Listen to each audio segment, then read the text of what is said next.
Ang tanong ko po ganito. Kasi po, ako mahirap lang gusto ko pong mag-ipon ng yaman dito sa lupa. Hindi naman ako makaipon dahil mahirap nga lang ako.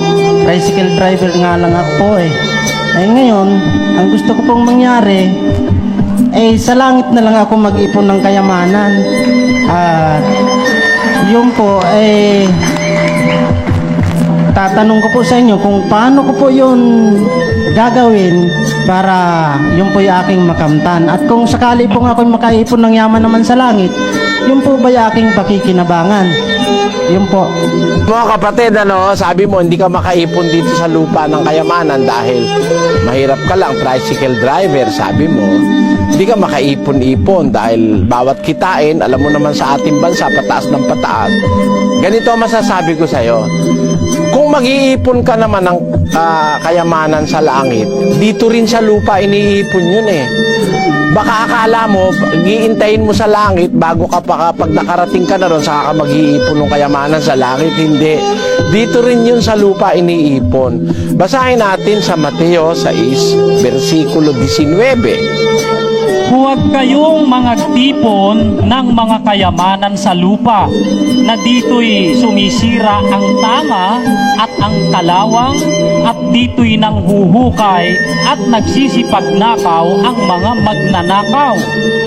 Kundi, mangagtipon kayo ng mga kayamanan sa langit, na do'y hindi sumisira kahit ang tanga, kahit ang kalawang, at do'y hindi nanghuhukay at hindi nagsisipagnakaw ang mga magnanakaw. So for the meantime na ayaw tayong pag-ipunin ni Kristo ng kayamanan sa lupa, dito pa rin sa lupa, sabi niya, mag-ipon kayo ng kayamanan sa langit. Dito rin natin gagawin yun. Kaya ang pag-iipon naman ng kayamanan sa langit, alam mo ba kapatid kung ano yung kayamanan sa langit? Kayamanan sa langit, yung mabubuting gawa na ating dapat na gawin sa buhay. Habang buhay tayo, ang iipunin natin hindi pera, kundi yung gawang mabuti. Mabuting gawa sa asawa, sa anak, sa kapitbahay, sa kapwa-tao. Lahat ng ating makakasalunga sa buhay, kailangan gagawa natin ng mabuti. Yun ang pag-iipon ng kayamanan sa langit. Sapagkat yung kayamanan sa langit, yun ang kabutihan na iniipon mo sa puso mo. Sa 6:45 ng Lucas, ganito nakasulat. Ang mabuting tao ay kumukuha ng kagalingan sa mabubuting kayamanan ng kanyang puso. At ang masamang tao'y kumukuha ng kasamaan sa masamang kayamanan. Tamo, dalawang klase ang kayamanan, isang mabuting kayamanan, isang masamang kayamanan. Yun ang wikang mabuting tao, kumukuha siya ng kagalingan sa mabubuting kayamanan ng kanyang puso. So alam mo, yung palang kayamanan sa langit, yun ang iniipon mong kabutihan sa iyong puso. Hindi ang iniipon mo sa puso puot, selos, inggit, pait. Hindi yun ang iipunin natin sa puso.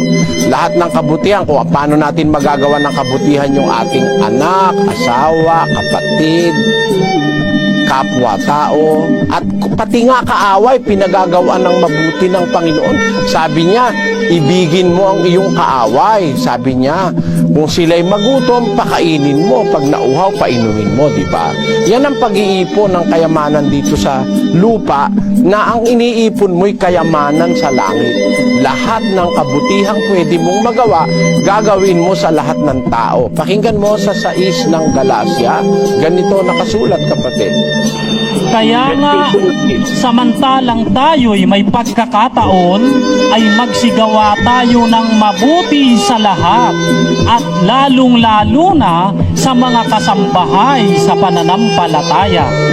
Ayun, sabi, samantalang tayo may pagkakataon, as we have therefore opportunity, let us do good unto all men, especially unto them who are at the household of faith. Yan. Pag meron tayong pagkakataong gumawa ng mabuti, gagawa na agad tayo. Huwag nating ipagpapaliban yung mabuti. Kasi nagkakasala tayo sa Diyos pagka meron kang pagkakataong gumawa ng mabuti, hindi mo namang ginawa, kasalanan yon sa 4:17 ng Santiago. sa nakakaalam nga ng paggawa ng mabuti at hindi ginagawa, ito'y kasalanan sa kanya. Kaya ang iipuning kayamanan sa mundo, kapatid, yung lahat ng mabubuting gawa. Kunin mo sa puso mo ang bawat mabuting balak at naisin sa kapwa mo tao. At yun ay nirerehistro ng Diyos sa langit. Sinusulat yon, kapatid. Pagdating ng paghukom, bubuksan yon. Pakinggan mo sa isang talata, kumbaga meron kang deposit slip sa langit. Nakadeposit doon kung ano yung ginawa mo, no? Basahin natin sa Apokalipsis 20:12.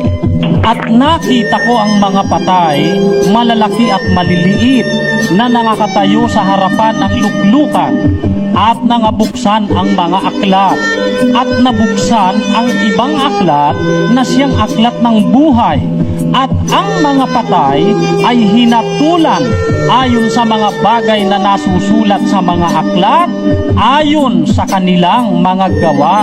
Yung mga gawa natin, itinatala sa langit yun, Kaya pagka ang ginagawa mo, magagandang gawain, makabutihan, isinusulat ng Diyos yun sa langit. Yun ang nagiging deposito mo, kayamanan mo sa langit, na pagdating ng araw, pakikinabangan mo, kapatid. Ang pakinabang doon, nasa Filipos 2:12. Pakinggan nyo.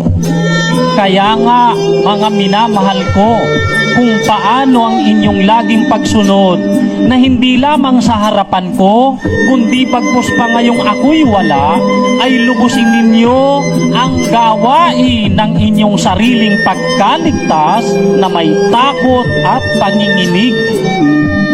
King resulta ng gawain mong kabutihan, ayun na yung wikay, gawain ng inyong sariling pagkaligtas. So maliligtas ka, magiging dapat ka sa Diyos, hindi ka mapupunta sa impyerno pagka nagtipon ka ng mabubuting gawa.